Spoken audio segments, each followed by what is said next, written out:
Martial Syed Asim Munir کی بطور chief of defence forces تعیناتی کا نوٹیفیکیشن جاری۔ صدر مملکت کی منظوری کے بعد وزارت دفاع نے نوٹیفیکیشن جاری کر دیا۔ اس سے پہلے وزیر اعظم شہباز شریف نے سمری منظوری کے بعد ایوان صدر بھجوائی تھی۔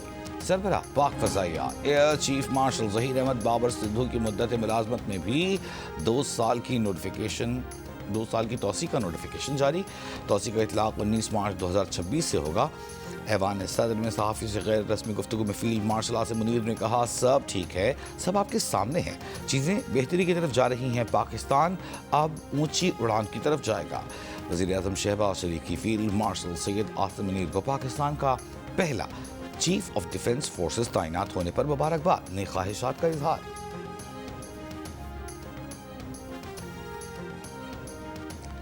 اسلام آباد کی ضلعی عدالت نے پی ٹی آئی رہنما شہزاد اکبر کو اشتہاری قرار دے دیا۔ وارنٹ گرفتاری جاری کرنے کا بھی حکم۔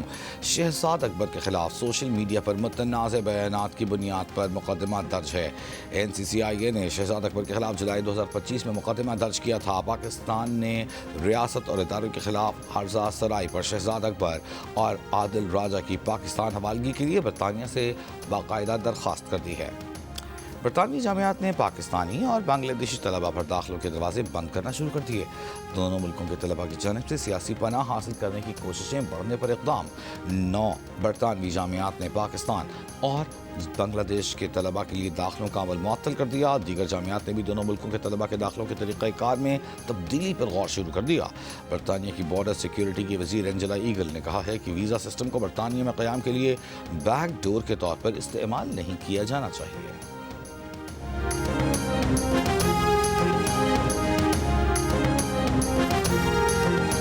امریکہ کی سفری پابندیوں کی فہرست میں شامل ملکوں کی تعداد 19 سے بڑھا کر 30 سے زائد کرنے کی تیاری۔ امریکی ہوم لینڈ سیکیورٹی کی سیکرٹری کرسٹی نوئم نے امریکی ٹی وی سے گفتگو میں کسی ملک کا نام لیے بغیر کہا کہ صدر ٹرمپ جائزہ لے رہے ہیں کہ مزید کون کون سے ملک ہوں گے جن پر پابندیاں لگائی جائیں۔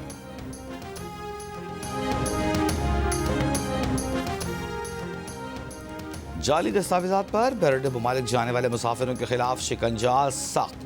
پروٹیکٹر کے اجرا کے نظام کو فول پروف بنانے کا فیصلہ۔ امیگریشن سسٹم میں بھی اصلاحات لائی جائیں گی۔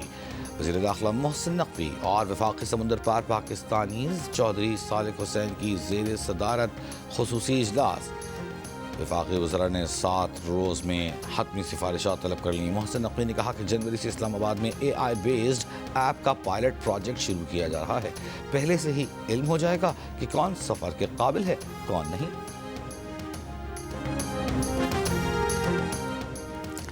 27ویں آئینی ترمیم کے خلاف دائر درخواستوں پر لاہور ہائی کورٹ کا 3 رکنی فل بینچ آج سماعت کرے گا۔ درخواست گزار کا موقف ہے کہ ترمیم کے ذریعے سپریم کورٹ کا اصل اختیار ختم کر کے وفاقی آئینی عدالت بنائی گئی، جس سے سپریم کورٹ کی حیثیت کمزور اور عدلیہ کی آزادی متاثر ہونے کا خدشہ ہے۔ ترامیم اسلامی دفعات، عدالتی خود مختاری اور بنیادی حقوق کے خلاف ہیں۔ 9 مئی جلاؤ گھیراؤ کے مقدمات میں علیمہ خان، عظمیٰ خان، اسد عمر، مسرت چیمہ اور دیگر کی عدالت میں پیشی۔ لاہور کی انسداد دہشت گردی عدالت میں پروسیکیوشن نے مقدمات کا ریکارڈ عدالت میں پیش کر دیا۔ عدالت نے آئندہ سماعت پر وکلاء سے دلائل طلب کر لیے۔ ملزمان کی عبوری ضمانت میں 16 جنوری تک توسیع۔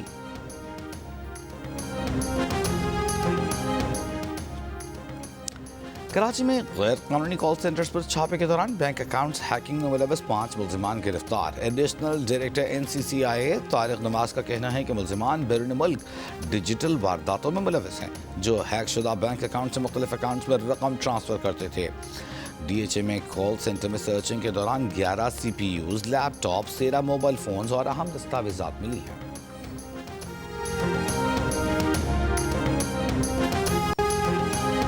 محکمہ موسمیات کی آج بالائی خیبر پختونخوا، گلگت بلتستان، کشمیر میں چند ایک مقامات پر ہلکی بارش اور پہاڑوں پر ہلکی برف باری کی پیش گوئی۔ پنجاب کے بعد خیبر پختونخوا کے بعض اضلاع میں فضائی آلودگی بڑھ گئی۔ عالمی ماحولیاتی ویب سائٹ کے مطابق کچھ دیر پہلے فیصل آباد میں پارٹیکولیٹ میٹرز کی تعداد 696، پشاور میں 406، لاہور 392، گجرانوالہ میں تعداد 296 رہی۔ سینئر وزیر پنجاب مریم اورنگزیب کا کہنا ہے کہ لاہور میں درجہ حرارت میں کمی اور کمزور ہواؤں کے باعث آلودگی میں اضافہ ہوا ہے۔ اینٹی اسماگ فیلڈ فورس کو اضافی نفری کے ساتھ فوری ایکشن کا ٹاسک دیا ہے۔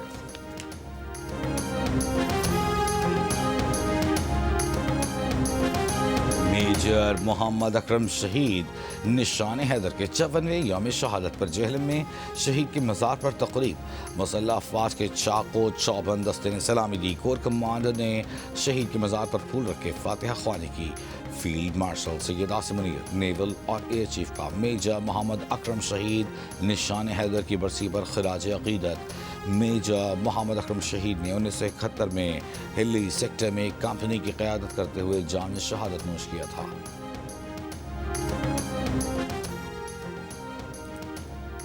کوئٹہ کے بلدیاتی انتخابات سے امیدواروں کے دستبردار ہونے کا آج آخری دن۔ حتمی فہرست کل شائع کی جائے گی۔ کوئٹہ میں بلدیاتی انتخابات کے لیے پولنگ 28 دسمبر کو ہوگی۔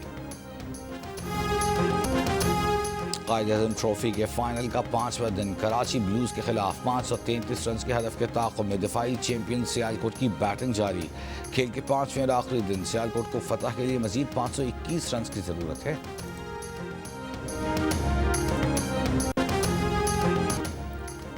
بھارتی ریاست بہار میں شادی کی تقریب میں رس گلے کم پڑنے پر دلہا دلہن کے رشتہ دار گتھم گتھا مکے لاتوں کی برسات، کرسیاں برتن بھی ہتھیار کے طور پر استعمال ہوئے۔ تمام منظر ہوٹل کے CCTV ویڈیو میں قید۔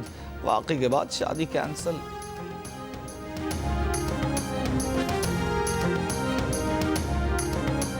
کراچی کے علاقے ناظم آباد میں سندھ سپورٹس کلب کے اطراف کچرے کے ڈھیر موجود۔ یہاں نیشنل گیمز کے مقابلے ہونے ہیں۔ سپورٹ کلب کے اطراف سے کچرا اٹھانا شروع ہوا تو پورے علاقے میں تعفن پھیل گیا۔ شہریوں کو شدید مشکلات۔ MD Sindh solid waste management board کا کہنا ہے کہ نیشنل گیمز کے انعقاد کے موقع پر صفائی کے انتظامات تسلی بخش ہوں گے۔ ماضی کی طرح یہ ایونٹ بھی کامیابی سے مکمل کیا جائے گا۔ وادی کاغان میں مقام بٹا کنڈی کے مقام پر قومی جانور مارخور دیو قامت مجسمے کی تکمیل قریب۔ 105 فٹ بلند اور 38 فٹ چوڑے مجسمے کے ساتھ اٹلی کے مشہور لیننگ ٹاور آف پیزا کی طرز پر ایک ٹاور کی تعمیر بھی سیاحوں کے لیے مزید کشش کا باعث بنے گی۔ 2025 کا آخری سپر مون یا دسمبر کا کولڈ مون پاکستان میں بھی واضح دیکھا گیا۔ کولڈ مون سال 2025 کا مسلسل تیسرا سپر مون ہے۔ سپر مون 5 دسمبر کے صبح 4:15 بجے 99% روشن حالت کو پہنچا۔ کولڈ مون تقریباً 8% بڑا اور 15% زیادہ روشن۔ جدہ میں ریڈ سی انٹرنیشنل فلم فیسٹیول کا افتتاح۔ ریڈ کارپٹ پر پاکستان سمیت دنیا بھر کے نامور فنکاروں کے جلوے۔ عتیق کاور ہو، توصیق حیدر، فلم ساز اداکار شہزاد نواز کی شرکت۔ سعودی وزیر ثقافت شہزادہ بدر بن عبداللہ بن فرحان نے کہا فیسٹیول کا 5واں ایڈیشن ولی عہد شہزادہ محمد بن سلمان کی نمایاں کوششوں اور فراخ دلانہ تعاون کا ثمر ہے۔ جنگ اور جیو کے اشتراک سے کراچی کے آرٹس کونسل میں جاری ورلڈ کلچر فیسٹیول میں آج تھیٹر، مجسمہ سازی، فوٹوگرافی، فائن آرٹس اور ڈانس ورک شاپ ہوگی۔ شام 4 بجے برطانوی فلم کی سکریننگ ہوگی۔ 7 بجے مونو ڈرامہ پیش کیا جائے گا۔